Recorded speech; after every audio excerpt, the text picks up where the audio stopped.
Hello, I'm John Harty, And I'm Rich Harty. and this is the first episode of Ask the Hartys. It's a real estate podcast about the real estate process and the ins and outs of home ownership.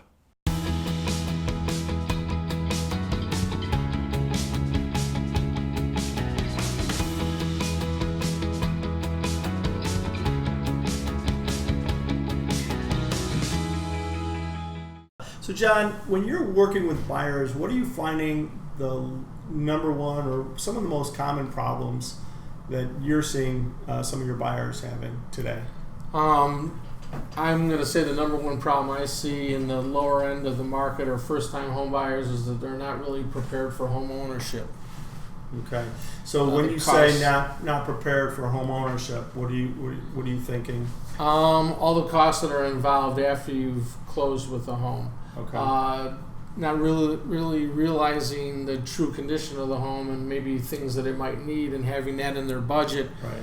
prior to purchasing the home. Right. 5 years out, this home needs a new roof. Well, I don't have $10,000. Right. It's about making sure that they understand the total cost of home ownership. I also find in terms of people feeling like they'll have way more time to do some of these projects, or they're really thinking that their skill set is going to allow them to do a lot more than maybe they can really tackle too. So that making sure that they understand what their true abilities are is also important. When you're talking to them, do they understand the cost associated with some of these repairs? I mean, as with our sister company being a construction management company, we're able to talk to them a little bit about that as well. So, does that help you when you're working with these buyers? Oh, without a doubt. Okay. So how does it help you? Yeah, absolutely. You know what? 35 years of being in construction is certainly prepared, I think, both of us for being an advocate for the buyer. An advocate for the buyer, especially as being, true buyer agents. So, but do you find them surprised at what it costs to do some of these projects? Or what do you think the reaction's been? It's disappointing. I mean, depression. Right. I mean, think about even in our construction, how many people bought houses on all different price ranges only to realize the true condition of the home. So, I mean, I think it's really important that real estate agents learn, more about the condition of a home so that they can help their buyer. Right. Stay away from a home that's going to need $15,000, $20,000 or whatever in repairs in a near period of time, or purchase the home at a discount. That's our goal. Right. So that these costs are included in the purchase of the home. It's about aligning value with condition to make sure that whatever they need to do to the home still allows them to be in a strong position going forward. Now, I always say it's okay to buy a home with old windows as long as the buyer understands the condition of the windows of the home that they're buying. Correct. And that goes along with the furnace and the water heater and the flooring. Yeah. I find like a lot of people are excited that there's hardwood floors maybe in a home, but they're not even realizing that there's worn spots like in front of the kitchen sink and through the family room and by the patio door. And really the best path forward would be to refinish the floors, let's say, before they move in. So, being able to kind of pick apart and to kind of drill down onto a particular feature, I think is also important. Also, down payments. I mean, I know we talked about understanding, what it's going to cost to own the home, but really understanding, the amount of down payment. Mm-hmm. And how closing costs, because those could be 2 to 4%. Inspection, earnest money, having your earnest money that you need, having that available, right, and educating them. And the more down payment you have, the stronger buyer you are, especially if a house has been on the market. Right, and I know you're like me. I mean, in terms of making sure that you're going through all these different things with them, in terms of like explaining them earnest money and making sure that they know. That's just making sure that they've got skin in the game. And just making sure that they've got money liquid to go ahead and pay. Usually the money out of pocket is going to be the earnest money, and then inspection fees, closing and costs. then closing costs will be usually, at the closing down table. payment. But just having that pool of money, and then like you said, I think also making sure that they're understanding, that what's on that list of absolute things that need to be done, right when they move in, and if there are projects that need to be taken care of.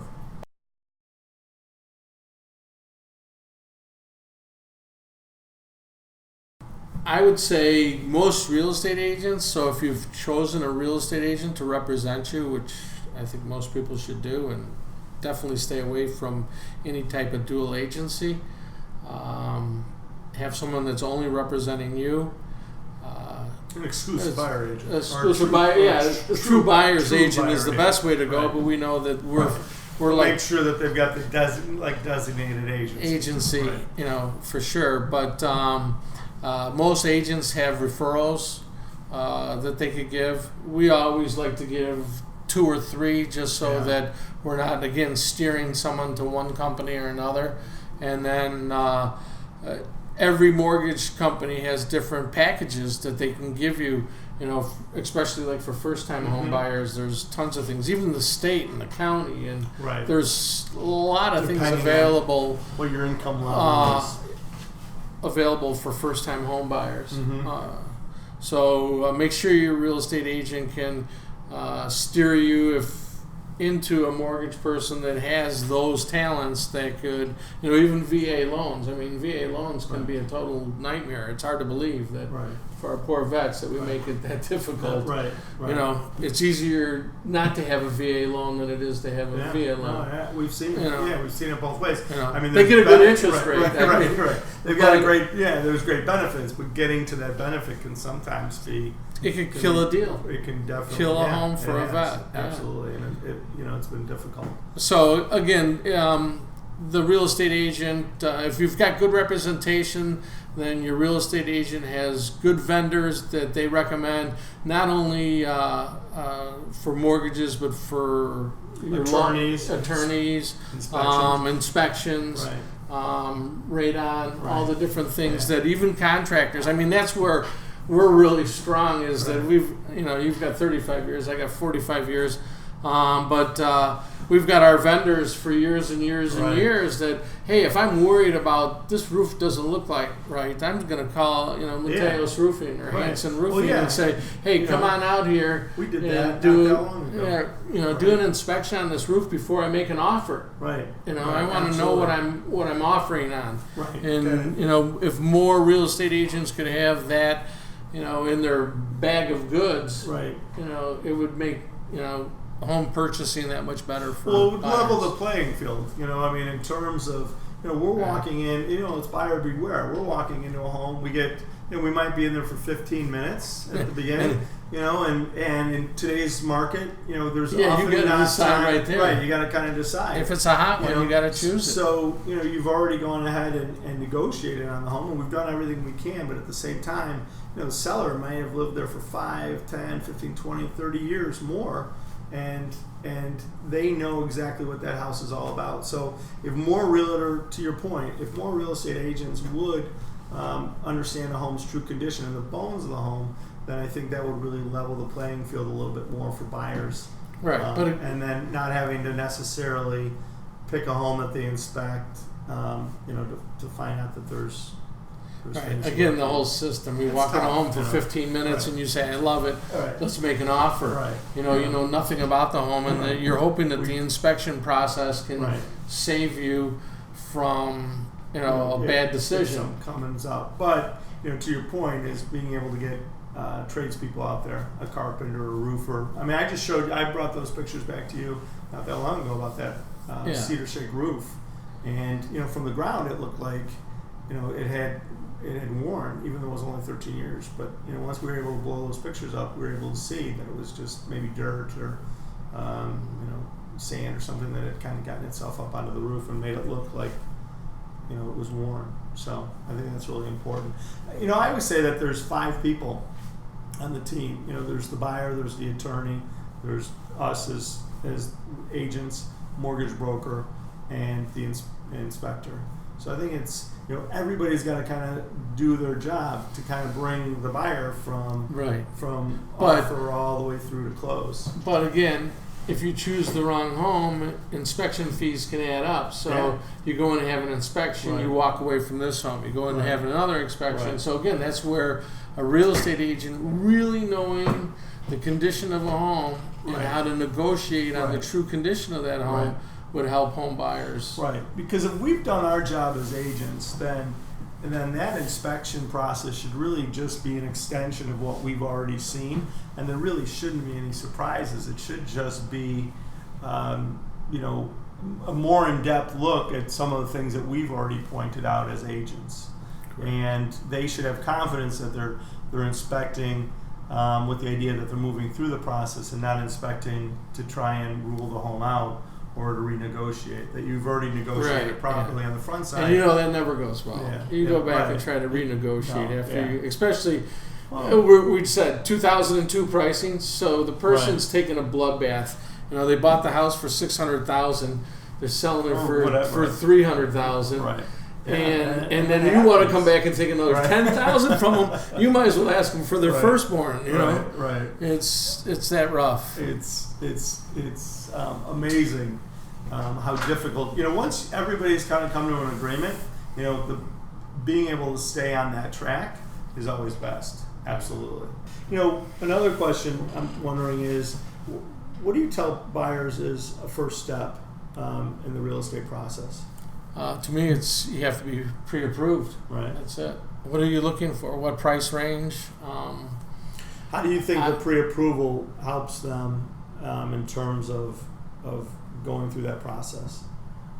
It allows them to know what type of home they can afford. Right. Okay. As far as the price of the home, now we throw back in condition into that. It doesn't help them with what the condition of the home is. It's just the purchase price of the home. Right. But it kind of helps. It kind of helps make sure that you're including all the homes, the inventory that's available, making sure that you're not leaving anything out, or you're not including a home perhaps that they're is right. You don't want to look at a $500,000 home if you can only afford $400,000. Right. Right. Absolutely. Right. Absolutely. Right. So that's why you encourage them to go ahead and get. Without a doubt, I don't really like to work with anyone that hasn't been pre-approved because I'm just spinning my wheels. What am I supposed to show you? Right. Making sure. What's your purchasing power? Right. And then you can kind of decide.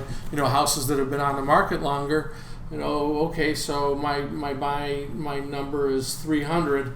Where if it just went on the market, I'm not going to show you a house that's 325 because that person's not going to be in that price range at that point. But if it's been on for 90 days, then maybe a house at 325, that person's willing, to negotiate it to get it to where we're approved for. Right, where the sellers become a little bit more realistic, perhaps. Maybe they priced the house at 325 because they were testing the market or something. So you kind of flesh that out a little bit. Mm-hmm. Right? Yeah. No, I agree with that for sure.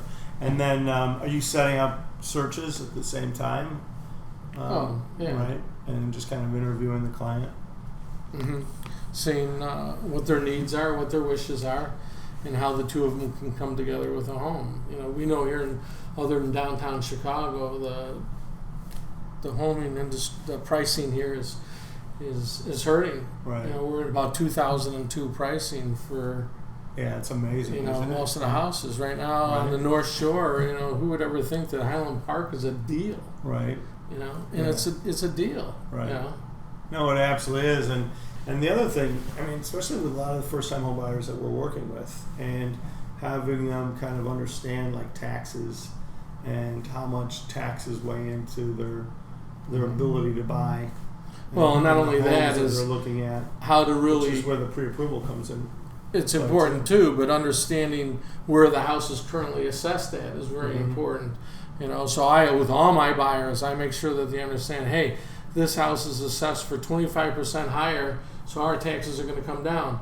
Or, hey, red flags, this thing is appraised for $250, and if we buy it for $350, your taxes are going up 25%. Right. And, of course, taxes aren't don't increase, based on the sale of one home. But at the same time, if that's where that neighborhood is going, then in time those taxes will go up, and well, make sure that they can really afford do those. go with them.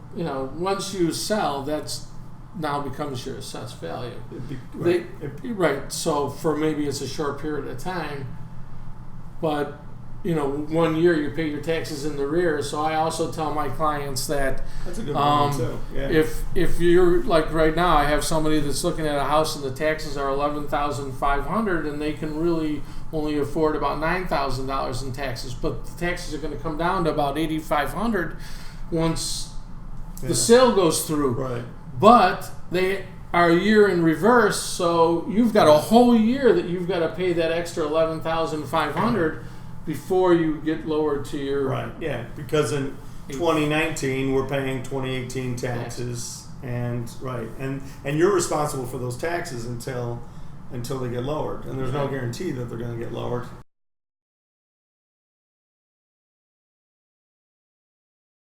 No matter what, there's a sacrifice. Some people will give up an attached garage to be, to live in Winnetka, where somebody doesn't want an attached garage in Northbrook. Right. It's amazing. There are $2 million houses with detached garages in Winnetka, and it's hard to sell a $600,000 house with a detached garage in Northbrook. Yeah. So every buyer is different in where they're willing to compromise, because there's every time right. Nobody ever ends up with even when we're building a $4 million house, that homeowner is making compromises. Right. It's a process. So same thing. Where where you begin and where you end are sometimes so different, and it's really interesting to see the thread and how you kind of go through that process, or how the buyer goes through that process and begins to make decisions about, okay, well, I wanted a basement, but I can see that in order to have the house, I'm a block from a lake. That I can't that have I can basement. afford, right? All right, yeah. Or setting their goals in a certain price range, and then kind of massaging that in order to kind of maybe making sacrifices in other areas of their life in terms of being willing to drive a little bit further or whatnot to get more that house, a bigger house. A lot of people. And stuff. But they might start out by the lake, and they might end up looking away from the lake, and then kind of end up in the middle somewhere, because that's kind of has everything. It's all about boxes and checking off those boxes. And once those boxes are in the right order, that seems to be the house. Because I've seen people that wanted 4 bedrooms, but gosh, this house is so perfect. Right. The 2 boys are going to share a bedroom. This is what we're going to do, because we are, a block from the lake. Right. There's a certain sense, though, also when you walk through the front door, the right home, and sometimes it doesn't even, align with where they started. I know our mom. She said she'd never own a house with a flat roof. Absolutely. And you talked her into looking at that house in Highland Park a long time ago, and it had a flat roof. But we were able to prove to her that the flat roof was okay. If it's installed properly, right, it was maintained properly, right, flashed properly. So it happens. That's something our own mom had to say that she would do something different than she ever thought she would do. So it's a wild world, and right.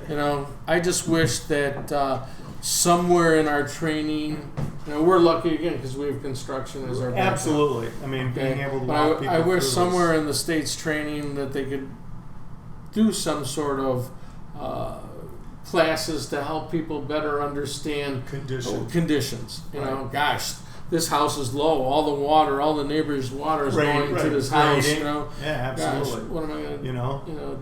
How important it is, or even like I like showing homes like during the heat of the summer and the cold of the winter, because those extremes. Or right after a 5-inch rainfall. Where everybody loves seeing icicles hanging from the gutter line, but we both what does know, that tell you? Both know that The house doesn't breathe properly. Right, absolutely. There's heat loss. Right, there's heat loss and too much condensation. Right, and it can lead to other things. Mold. Right, definitely. Standing up black mold up in the attic that needs to be addressed.